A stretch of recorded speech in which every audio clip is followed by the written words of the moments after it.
Hello students, today we are going to solve first problem of cement.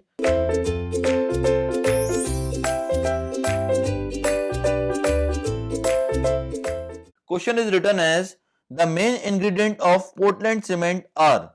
First option is lime and silica, another one is lime and alumina, the next one is silica and alumina, and the last one is all the above.